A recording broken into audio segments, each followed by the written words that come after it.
Parce que tu as fait un pari stupide. Tu t'en sors, Las? Ou parce que tu as tout donné sur les derniers kilomètres.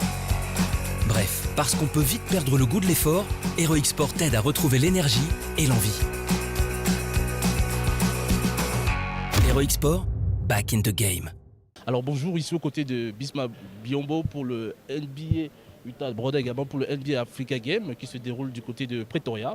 Nous sommes avec la star congolaise de cette sélection africaine, tout comme Joel Embiid évidemment. Alors on va commencer avec une question d'actualité autour de votre transfert du côté des Hornets de Charlotte cet été. Ouais.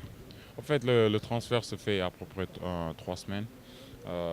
J'ai commencé avec le Hornets quand on était le Charlotte Bobcats. Et puis après, ils ont repris le nom. J'étais encore avec l'équipe. Donc pour moi, c'est comme le retour à la maison.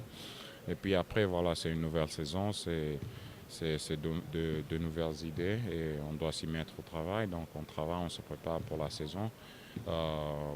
En comptant sur le coéquipier parce que le basket, c'est un travail d'équipe. Donc on se prépare physiquement, mentalement. Mais puis après, on doit aider le coéquipier à être au même niveau que soi. Est-ce que vous êtes personnellement satisfait de ce nouveau challenge? On rappelle que vous serez aux côtés d'une Batum. Tony Parker a aussi fait son arrivée dans cette équipe-là. Est-ce que être un joueur du célébrissime Michael Jordan, est-ce que c'est aujourd'hui une situation qui vous booste? En fait, c'est pas pour moi pour dire parce que je joue pour MJ, Michael Jordan, ça change ma façon de voir le basket. Moi, je suis toujours motivé. C'est pour ça que j'ai eu la chance d'arriver où je suis, de faire ce que je fais. Pour moi, le plus important, ça a toujours été d'être concentré, de jouer au plus haut niveau possible et de gagner le match. Et puis par après, jouer pour Michael Jordan, c'est quelque chose de bien parce que tu as la chance de beaucoup plus apprendre de lui parce qu'il a fait une très bonne carrière et c'est l'un des meilleurs joueurs. Et maintenant, c'est à nous en tant que joueurs de poser le plus de questions possibles. Donc par conséquent, ça apporte un plus, mais on reste patient et on reste concentré sur sa carrière aussi.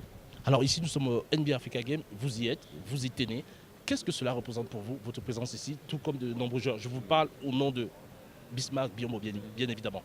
En fait, ça représente beaucoup parce qu'en tant que jeunes Africains, en tant que les jeunes rêveurs, quand on a grandi ici en Afrique, on a toujours eu la chance de voir la NBA à la télé aux États-Unis. On n'a jamais eu la chance de voir la NBA ici en Afrique. Il y a des matchs qui se jouent en Chine et il y a des matchs qui se jouent en Europe.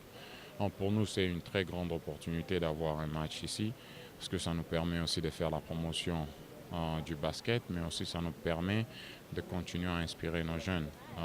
D'autant plus qu'on peut continuer à être proche de nos jeunes frères. Ça nous aide à amplifier le game sur toute l'étendue de l'Afrique. C'est vrai que c'est un procès, ça va prendre beaucoup de temps, mais je crois qu'on est plus que content d'être où on est aujourd'hui en tant qu'Africains parce que c'est la 3e fois qu'on joue ces matchs.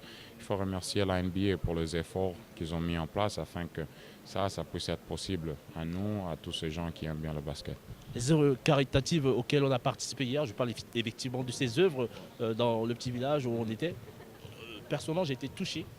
Est-ce que vous, de votre part, lorsque vous avez participé à la construction de certaines de ces œuvres, comment vous êtes senti après cela? En fait, c'est vrai que vous êtes touché, mais puis après, il faut jamais perdre la sens des choses parce que moi je suis venu d'une situation qui n'était pas la meilleure, qui n'était pas la mauvaise. Mais bien qu'on était pauvre, on a eu la chance. Pas qu'on était pauvre, c'est pas une bonne chose à dire. Bien qu'on n'en avait pas suffisant, au moins j'ai eu la chance de beaucoup apprendre. Et ça, c'est ce qui a fait de moi l'homme que je suis aujourd'hui. Comprendre comment il faut retourner et donner aux autres qui n'en ont pas. Et moi, je crois que le plus important aussi, c'est que la NBA a la chance de montrer aux gens que nous, on n'est pas là juste pour jouer au basket. Et on est là pour faire plus que le basket. On est là pour aider nos communautés. On est là pour changer notre société. On est là pour unir les gens. Et ça, c'est très important. Parce que déjà, cette année, on a eu des jeunes de 30 pays différents ici en Afrique. Ça, c'est énorme. Et moi, je crois que d'autant plus que la NBA continue à faire ça, d'autant plus qu'on change l'image, on change la façon dont les gens voient la NBA. Et ça, c'est très important pour moi en tant que joueur. La dernière question pour sortir de cela, tout simplement pour savoir comment s'est passé, du moins comment évoluent vos œuvres caritatives dans votre pays au Congo? On sait que c'est une participation des initiatives qui vous tiennent à cœur. Quelle année la suite? On sait que vous avez énormément avancé là-dessus. Et la semaine, le week-end prochain, vous serez également dans votre pays, le Congo, pour effectivement un camp pour les jeunes. Ouais, en fait, ça sera la 7e édition de camp de basket qu'on fait au pays. Mais le plus important, c'est que moi, avec des gens qui ont les mêmes idées que moi, on a décidé de commencer à construire des écoles. Donc, on a fini notre première école l'année passée. Et on a ouvert le premier terrain couvert sur notre école à Goma. Et là, on a commencé les constructions de la deuxième école. Et après, on aura la chance de rétablir 3 hôpitaux. Et puis, donc, c'est juste question de continuer à voir comment on peut continuer à retourner à notre communauté parce que c'est très important. Et puis après, en regardant la jeunesse, on offre de bourses scolaires, des jeunes qui doivent repartir à l'école. Et puis après, on ramène des jeunes si on voit qu'il y a extrêmement du potentiel et on doit leur donner des opportunités. Donc on en a fait plus d'une vingtaine qu'on a ramenés aux États-Unis et qui évoluent maintenant dans des high schools et des universités. Donc pour nous, c'est juste remercier le bon Dieu d'avoir cette opportunité d'être dans la situation où on peut continuer à faire plus pour les autres. Merci.